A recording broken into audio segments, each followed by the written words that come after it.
Hiya! It's been a long time. We just got done with tax season, so we've been very absent. I didn't really do very well with the Vlogmas, and then we weren't very consistent as we got through tax season, but now April 15th has passed. Thought we would just really quickly give you 15 life updates, and then from there we can just get to the fun content, and we'll have lots of fun long form coming through along with a bunch of short form. So I hope that interests you, and let's get right into them. Moving out rural, I didn't have much experience with living on a farm or gardening, so everything's been very new for me.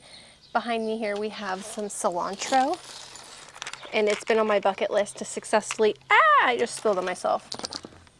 It's been on my list to successfully grow cilantro along with basil, which I did last year, so very exciting to see cilantro coming up, and I'm excited to make tacos. We recently bought a shop vac because we have always struggled with the typical dog hair. And if anybody has a Great Pyrenees, you know that they shed like no other, and we like to put him in our Subaru.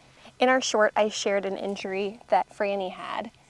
And since then, Frannie is feeling a lot better. As you can see, she can walk. I'll show you her scab up close, but it was funny because we had them separated for about 5 days so that Frannie could heal up. And finally, I just let them together because they seemed miserable. They're sisters.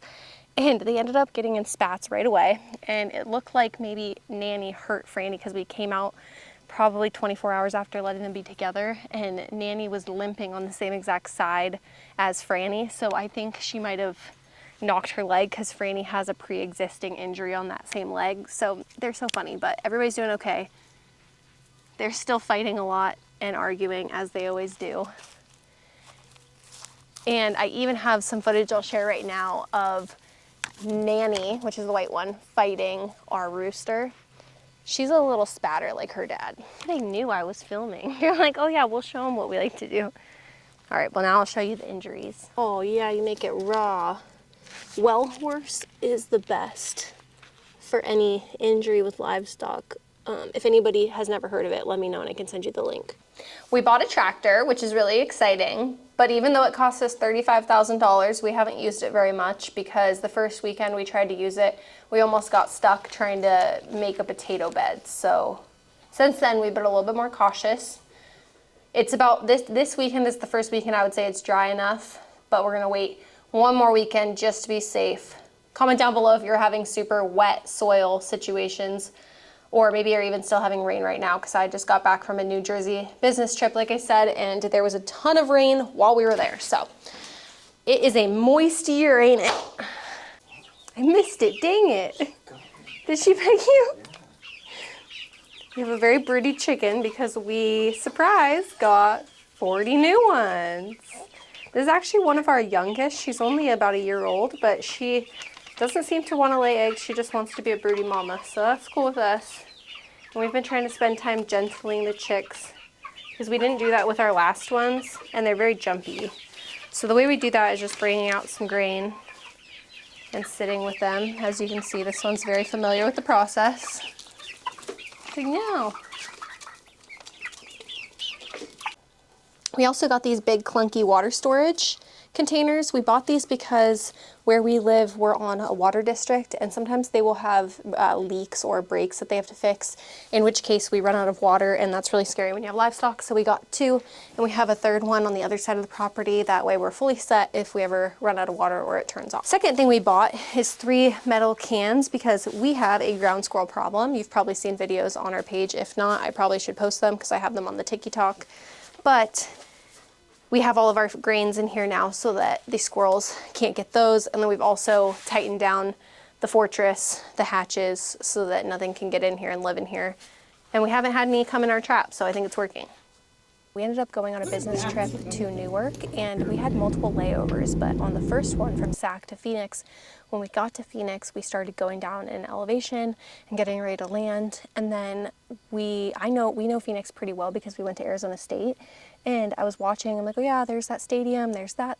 And then I started realizing we were going past the airport, and I think everybody in the plane kind of started to realize that. And so then they came on the intercom, the captain did, and said that they had landing gear failure issues, but that they had fixed it and everything was okay, but that out of an abundance of safety they needed to loop around one more time, and now they would go land. And then we landed, it was perfectly smooth and everything was fine, but we had to actually stop before we could deboard so that the ambulance and other emergency vehicles could check the vessel. So that was kind of crazy. I'm sitting here with my dill, which I'm very happy because even though it got into the 80s, Matt's parents were able to watch the farm and everything is happy. The animals are happy, the plants are happy, so we're happy.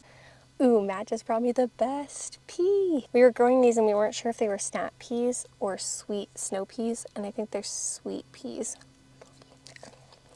They're so good. I just want to like chew the thing because even though it's not edible necessarily, it tastes really good. This has got to be the world's worst lighting, but I wanted to show our aloe vera plant because it's been struggling. When we bought it, we got it from Home Depot, and it came with all of these little bushels in here with the main big one. And so I think it might be a little bit root bound, but basically these little nodules just keep turning brown. We tried to dry it out, that didn't work. Now we're trying to water it a lot. Still no luck. Let me know what you think. Bubba's been such a good boy. Like I was talking about in my short that I posted about him, I've learned that he needs the slow and steady, and it's working so good. He's being such a sweet, good boy. We've been able to do a mountain sit for more than 10 seconds, and he's really getting super calm and sweet, and he loves scratches, and he's not scared when we come out and say hi to him in the field, which he had been before. He's also not afraid of his halter at all. He's getting more defiant with my horses because he's getting more comfortable in his herd. So he's overall just an awesome boy. We love him very much. The day he lets me be a Q-tip, I know I'll have earned trust. He's not sure about the Q-tip life. Yeah. What are you doing, 40? Being a pretty girl? So pretty. Yeah. We have an avocado tree that survived, and we started it from its pit. Yahoo! All right, well, that's pretty much all of our updates. So go ahead and leave us your updates down below so we can keep up with each other and how our farms are doing. With that said, I'm going to leave you guys with a little bit of ASMR. That sounds so weird, but I've got some bees buzzing and some vetch that I thought you might like to see. When in doubt, love it out. We'll see you in the next one. Bye!